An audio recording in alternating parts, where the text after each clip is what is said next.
ఎక్కువగా ఎవరినీ నమ్మకు, మోసపోతావు. ఎవరి కోసం ఎక్కువగా ఆలోచించకు, వాళ్లకు అలసైపోతావు. ఎవరికి ఎక్కువగా విలువనివ్వకు, నీ గౌరవాన్ని కోల్పోతావు. ఎవరిని ప్రశ్నించకు, వాళ్లకు నువ్వు శత్రువు అయిపోతావు. ఎప్పుడైతే ఎవరి నుండి ఏది ఆశించవో అప్పుడే నీ జీవితం బాగుంటుంది. మన నుండి వచ్చే ప్రతి ఆలోచన మనల్ని వెలుగులోనికి తీసుకుని వెళ్ళేదిగా ఉండాలి, అంతేకాని చీకట్లోకి తోసేదిగా ఉండకూడదు. జీవితం చాలా చిన్నది. గడిచిన కాలాన్ని తలుచుకుంటూ నిన్ను నువ్వు నిందించుకుంటూ ద్వేషించుకుంటూ కాలాన్ని వృధా చేసుకోకు. చెస్ ఆటలో ఛాన్స్ లేకపోతేనే ఓడిపోయినట్టు, కానీ జీవితం అనే ఆటలో మాత్రం ఇంకో ఛాన్స్ కోసం నువ్వు ప్రయత్నం చేయకుంటేనే ఓడిపోతావు.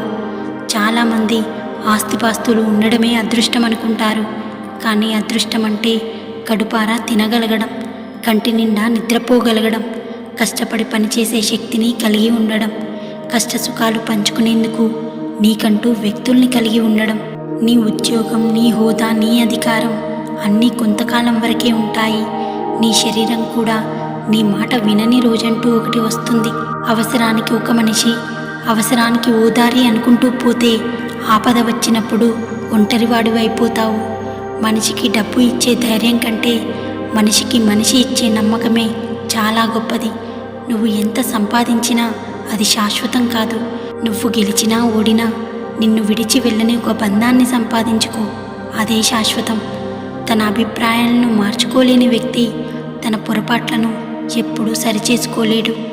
జీవితంలో వచ్చే సంతోషాలకు పొంగిపోకు, దుఃఖానికి కుంగిపోకు, కన్నీళ్లకు కరిగిపోకు, భయానికి బెదిరిపోకు, బంధాలను మరువకు, అందరినీ నమ్మకు. అప్పుడే నీ జీవిత పోరాటంలో నువ్వు గెలుస్తావు. కాలం కంటే వేగంగా మారే మనుషుల మధ్య బ్రతుకుతున్నాం కాబట్టి ఎవ్వరినీ అతిగా నమ్మకు. కష్టాలు ఉన్నాయని ఎవరి సానుభూతి కొరకు తాపత్రయపడకు. ఈ సమాజం కష్టాల్లో ఉన్నవారికి సహాయం చేస్తుందో లేదో కానీ చులకనగా చూడడం మాత్రం మొదలు పెడుతుంది. తప్పు ఇతరులదైతే జడ్జిలా తీర్పిస్తారు, అదే తప్పు వాళ్ళదైతే లాయర్లా వాదిస్తారు. ఎవరో చెప్పినట్టు, ఎక్కడో చదివినట్టు అనిపించేది కథ. ఎప్పుడూ చూడనట్టు, ఎక్కడా జరగనట్టు అనిపించేదే జీవితం. ఈ ప్రపంచం నిన్ను భయపెడుతుంది, విసిగిస్తుంది, ఏడిపిస్తుంది. ప్రతిరోజు ఒక కొత్త రూపంలో కనిపిస్తుంది. కానీ ఏ రోజైతే నువ్వు గెలుస్తావో అప్పుడు ఇదే ప్రపంచం నీ పేరును జపిస్తుంది, నీ వెనకే పరిగెడుతుంది. ఆలోచిస్తూ కూర్చుంటే అద్భుతాలు జరగవు. నిరంతరం శ్రమిస్తేనే విజయం నిన్ను వరిస్తుంది. గెలుపు కావాలనుకుంటే భయం వదిలేయాలి, భయం పోవాలంటే పోరాడి తీరాలి. భయపడుతూ చేసే పోరాటం ఎప్పుడూ ఓటమికే దారితీస్తుంది.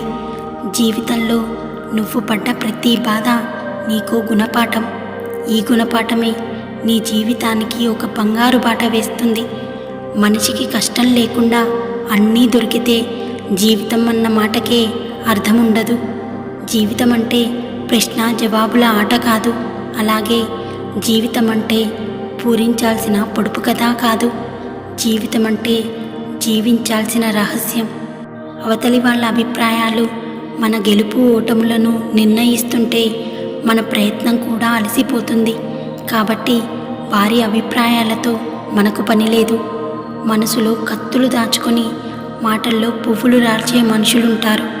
ప్రతి ఒక్కరికి ఒక కథ ఉంటుంది, కానీ మనం గెలిచే వరకు మన కథను ఎవ్వరూ గుర్తించరు. ఆరాటం ముందు పోరాటం ఎంత, సంకల్పం ముందు వైకల్యం ఎంత, దృఢచిత్తం ముందు దురదృష్టం ఎంత, ఎదురీత ముందు విధిరాత ఎంత. మీరేమంటారు? ప్లీజ్ ఈ వీడియో నచ్చితే లైక్ చేసి షేర్ చేయండి.